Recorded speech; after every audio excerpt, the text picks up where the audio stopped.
Entonces comenzamos. El día de hoy vamos a ver las enfermedades no neoplásicas de las glándulas salivales. Dentro de estas tenemos las anomalias congénitas, la cialoadenitis, la cialoadenosis y la cialolitiasis con el síntoma o el síndrome principal de presentación, que es la obstrucción canalicular. El día de mañana vamos a ver las neoplasias, tanto benignas como malignas.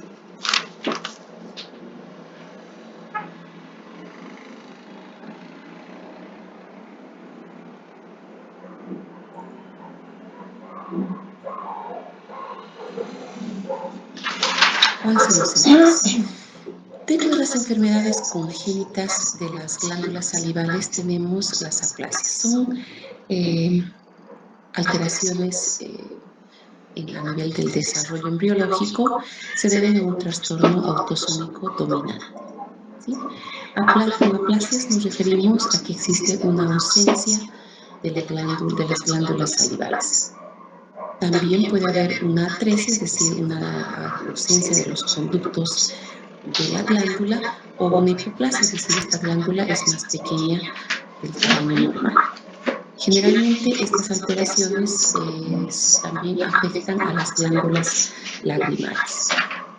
El síntoma principal de esta enfermedad es la xerostomía, que significa una ausencia de la secreción salival, que va a producir una sensación de sequedad en la boca, con presencia también puede producir dolor tipo urente, obviamente una sequedad de las mucosas, agrietamiento, y también va a haber una predisposición hacia las infecciones.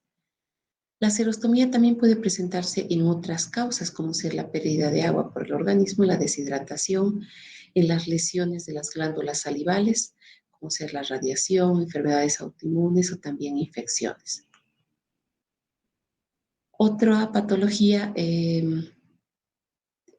también de origen embriológico son las glándulas accesorias. Hemos visto que la migración de las glándulas pueden quedarse restos celulares que pueden dar origen a glándulas maduras, y estas glándulas también pueden llegar a fistulizarse. Por ejemplo, en este caso es una paciente que tiene una lesión nodular a nivel de la región supraclavicular derecha. Esta lesión tiene un contenido, una secreción seromucosa, y cuando se hace una ecografía se puede ver una lesión nodular por debajo del tejido, a nivel debajo de la piel, en el tejido celular subcutáneo. Una vez extirpado se puede ver la piel, y por debajo inmediatamente esta estructura que corresponde a una estructura glandular. Podemos ver diferentes acinos mucosos y algunos serosos en su constitución. El tratamiento en este caso es la extirpación. En el caso de las aplasias se pueden dar a mejorar la hidratación para evitar la sequedad de la boca. La cialoadenitis, entrando ya en las enfermedades inflamatorias de la glándula salival, se refiere a una inflamación aguda del parénquima glandular. Generalmente esta infección en su mayor frecuencia puede darse a través de la vía canalicular, produciendo una inflamación a nivel de los conductos salivales, y esto va a producir una interrupción de la secreción salival y posteriormente la sobreinfección de la saliva y del parénquima glandular. También la cialoadenitis puede ser provocada por microorganismos, tanto virus como bacterias. Sin embargo, también puede ser, dentro de las causas, agentes mecánicos, como las cialoadenitis, que pueden producir una obstrucción por desórdenes autoinmunes, el síndrome de Sjögren, la sarcoidiosis, las cialoadenitis alérgicas, las cialoadenitis que son frecuentes en pacientes con VIH, la cialoadenitis necrotizante, la cialoadenitis crónica esclerosante, dentro de las causas más frecuentes de cialoadenitis. Entonces, vamos a empezar con la causa más frecuente de cialoadenitis, que tiene una etiología viral, ¿no? También comúnmente llamada parotiditis. Se presenta con una mayor incidencia en niños pequeños, adolescentes y jóvenes. La causa más frecuente es este virus, el paramyxovirus, pero también puede estar causado por estos otros virus como el Epstein-Barr, la influenza, los adenovirus, algunos enterovirus, el parvovirus y el herpes virus tipo 6. Dentro del periodo de incubación tenemos más o menos aproximadamente de 12 a 24 días. En este periodo de incubación existen muy pocos síntomas. A veces puede presentarse cefalea, anorexia, malestar general y febrículas o fiebre moderada. Una vez que ha pasado el tiempo de incubación, va a presentarse la fase ya sintomática, donde empiezan a haber una tumefacción de las glándulas parótidas entre 12 a 24 horas, es decir, que rápidamente aumentan de volumen. La afectación generalmente es bilateral y pueden presentar fiebres altas hasta de 39,5 hasta 40 grados centígrados. Los pacientes se quejan de dolor durante la masticación o también durante la deglución. La parotiditis tiene una característica que puede afectar otros órganos, como ser las gónadas en los varones produciendo una orquitis y en las mujeres una oforitis. También puede haber afectación del sistema nervioso con una meningitis o encefalitis y a nivel también del páncreas. El diagnóstico es fundamentalmente clínico y van a estar en un contexto de un brote epidémico, ¿no? Tenemos la clínica, es lo fundamental en el diagnóstico y generalmente cuando hay una epidemia, generalmente no se piden estudios complementarios, solamente se hace una evaluación clínica. También se puede detectar el virus mediante un cultivo tisular o por transcripción inversa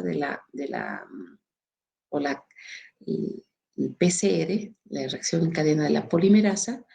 También se pueden hacer pruebas serológicas con la identificación de inmunoglobulinas G o inmunoglobulinas M para las fases agudas.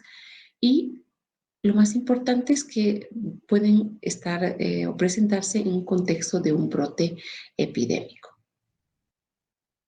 El tratamiento es solamente sintomático, va a estar orientado a tratar los síntomas. El paciente debe ser aislado, esto es importante debido a que es una enfermedad que puede contagiarse fácilmente con las gotitas de flu y hasta que la hipertrofia glandular ceda. Se debe dar una dieta blanda, esto va a mejorar a reducir el dolor causado por la masticación. Otra cialodenitis que se presenta como segundo lugar en cuanto a frecuencia es la cialodenitis bacteriana. Generalmente se presenta en adultos mayores y está asociado en gran porcentaje de los casos a litiasis de los conductos de las glándulas salivales. Su característica es que se presentan unilateralmente. El diagnóstico se caracterizan porque tienen un cuadro clínico reciente, son de corta evolución y se caracterizan por la tumefacción, es decir, hay un aumento rápido de la glándula, dolor, calor local y pueden tener también fiebre.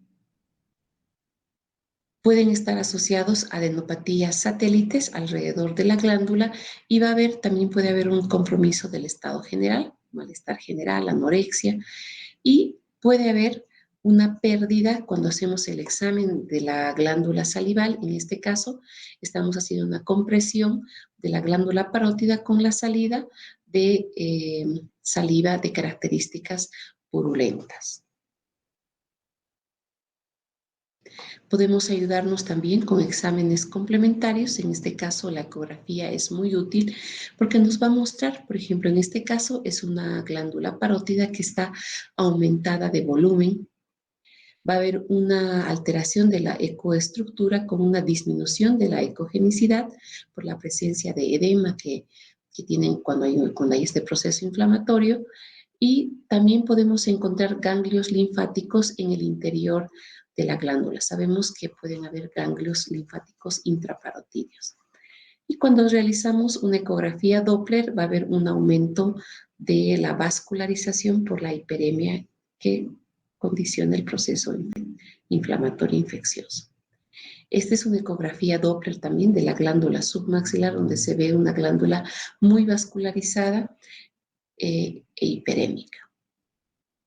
Otro estudio útil para el diagnóstico es la tomografía axial computarizada.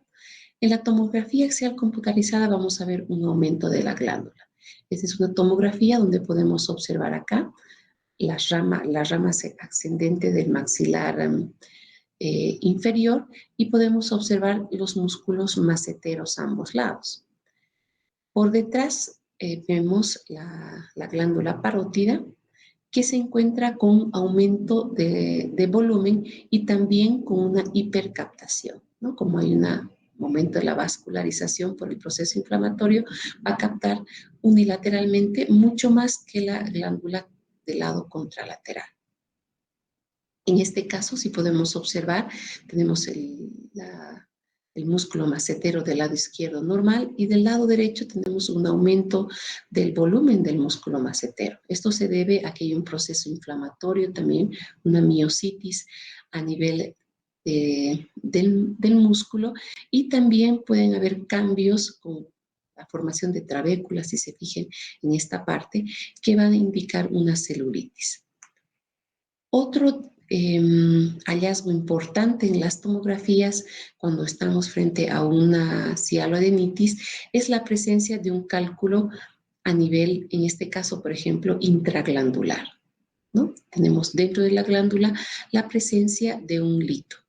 Esta es la glándula, si podemos ver las glándulas parótidas normales. Esta es una cialoadenitis de la glándula submaxilar con una presencia de litos intraparenquimatoso en la parte más proximal del conducto de Ward. Podemos observar acá que hay una disminución de la ecogenicidad de la glándula de forma difusa. Este es un caso de una parotiditis viral. También podemos observar acá el aumento de la glándula, un aumento de volumen que puede estar desplazando la piel, aumentando volumen también que se puede observar a nivel de la piel. Acá un aumento de la glándula también y la presencia de un lito. El tratamiento es sintomático y es importante realizar el tratamiento antibiótico. Se puede hacer también cultivos antibiogramas para una determinación del germen.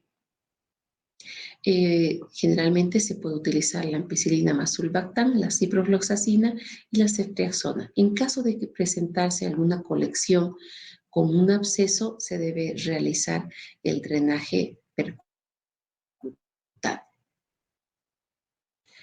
La cialoadenosis, si bien es una causa de aumento de volumen de la bilateral de la glándula parótida, que es la glándula que está en mayor frecuencia afectada, generalmente no es de tratamiento quirúrgico. Se presenta en pacientes mayores, generalmente mayores de 40 años, más frecuente en varones, y se caracteriza por un aumento difuso de la glándula. La glándula de mayor afectación es la glándula parótida,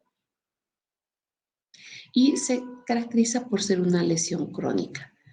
No se conoce muy bien la causa de estas lesiones, pero son lesiones benignas que están en un contexto de pacientes con tuberculosis, sarcoidosis, diabetes, también pacientes que presentan cirrosis, pacientes que tienen alguna alteración también inmunológica.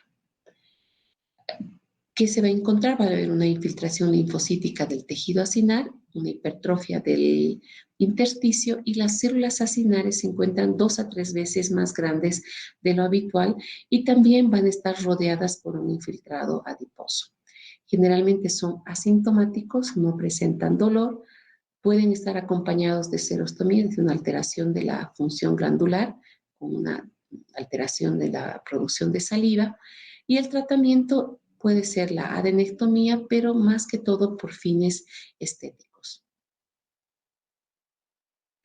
La cialolitiasis, por último, es una de las causas también frecuentes de consulta y se caracteriza por la formación de concreciones calcáreas, que va desde arenilla salival hasta litos de gran tamaño. El parénquima de las glándulas salivales puede ser asiento de estas litiasis o también pueden encontrarse a nivel de los conductos excretores. Estos van a debutar clínicamente con una obstrucción aguda o crónica de los conductos salivales. El que con mayor frecuencia presenta estos litos es el conducto de Wharton. Habíamos visto el día de ayer, cuando a su anatomía tiene cierta predisposición a la formación de estos ganglios, de estos cálculos, y el conducto de Stensen en un 15% más o menos pueden ser asiento de la formación de estos litos. La obstrucción aguda o crónica de los conductos en el 90% se va a deber a la presencia de litos. Sin embargo, hay que tomar en cuenta que en un 10% pueden ser inflamatorios, tumorales o también secundarios a traumatismos. La causa más frecuente de cialolitiasis, es decir, donde la glándula con mayor afectación es la glándula submaxilar, en un 83 a un 92%. Esta es una imagen donde se puede ver la glándula submaxilar con el conducto que habíamos dicho que tiene más o menos unos 3 a 4 centímetros y tiene una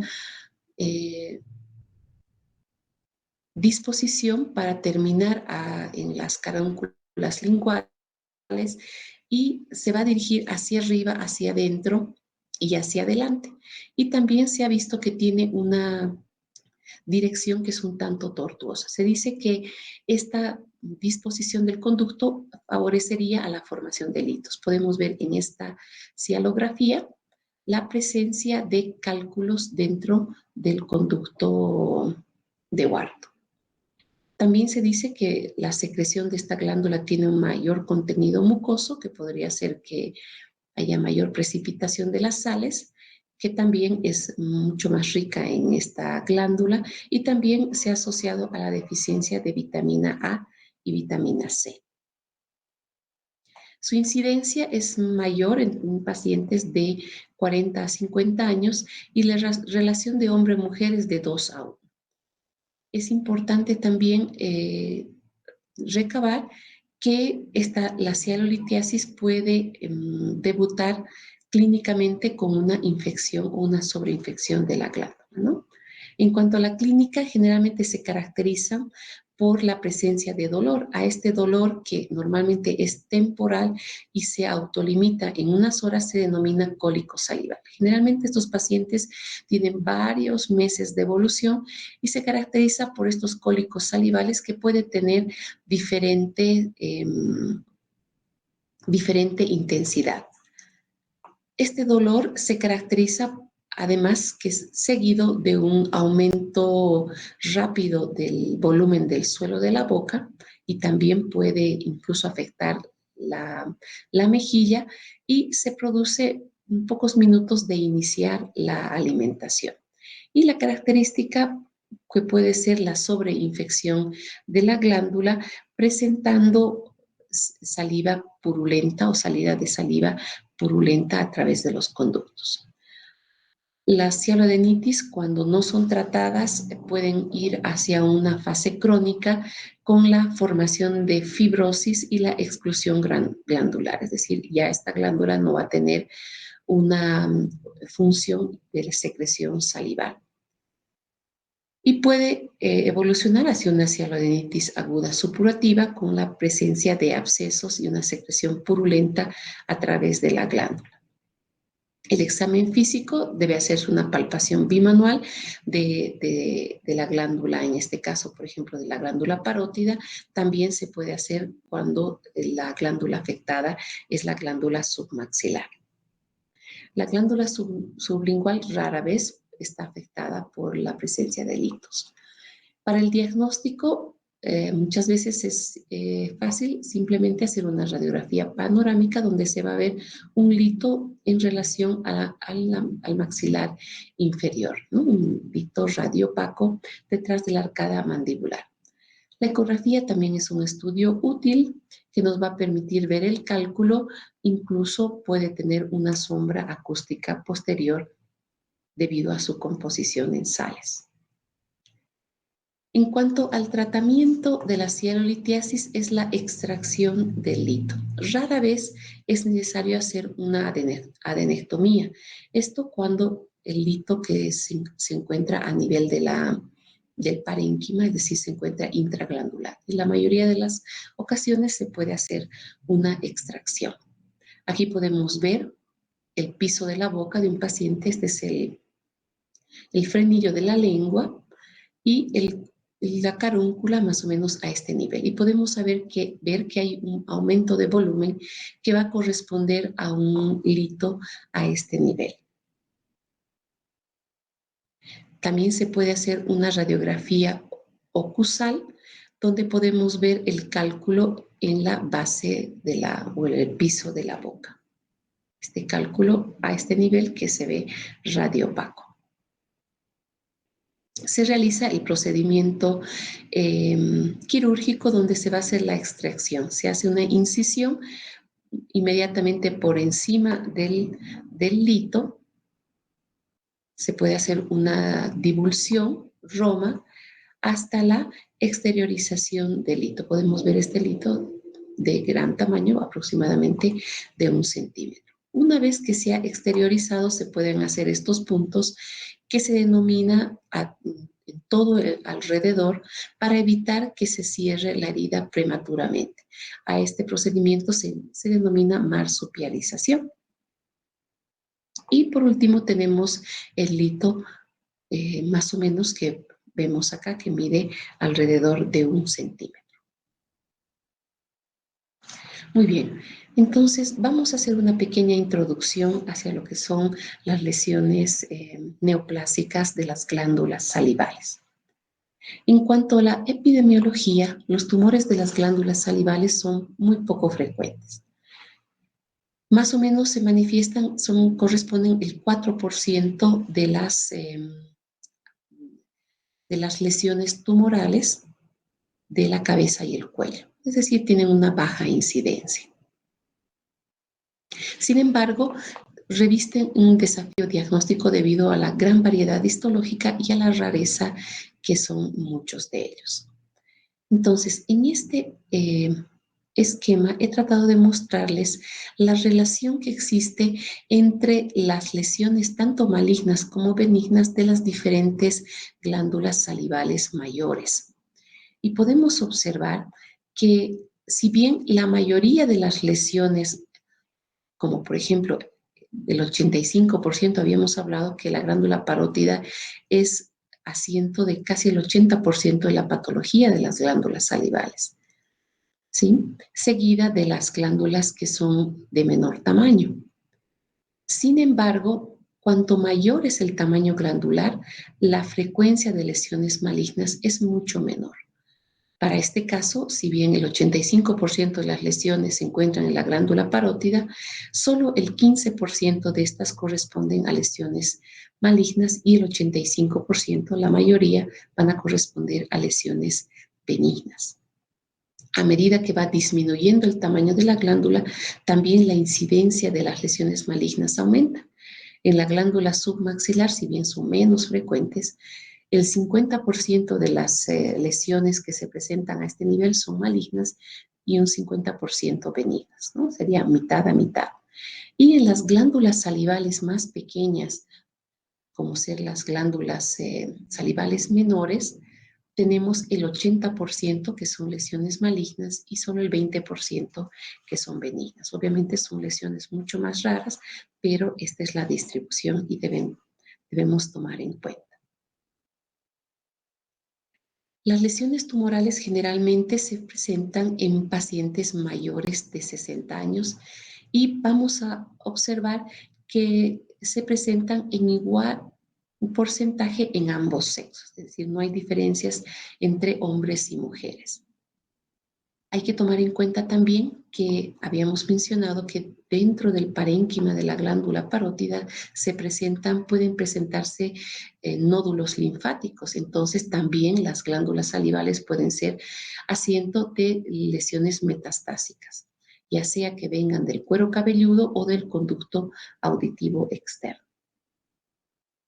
En cuanto a su etiología, esta etiología puede ser múltiple. Existen factores de riesgo como ser la infección por el virus del Epstein-Barr, el tabaco, la irradiación, pacientes o personas que trabajan con madera, ciertas mutaciones y también la epigenética, que la vamos a ver la siguiente clase, mayor detenimiento. Entonces, vamos a ver dentro de los tumores benignos, y dentro de estos dos que son los más frecuentes, que son el adenoma pleomorfo y el cistoadenolinfoma o tumor de Ward. Y dentro de los tumores malignos vamos a ver que se dividen en dos grandes grupos, aquellos que son de bajo grado y los de alto grado. Y de estas lesiones vamos a ver fundamentalmente dos: el carcinoma epidermoide y el carcinoma adenoideo quístico. Muy bien, si existe alguna pregunta hasta este punto.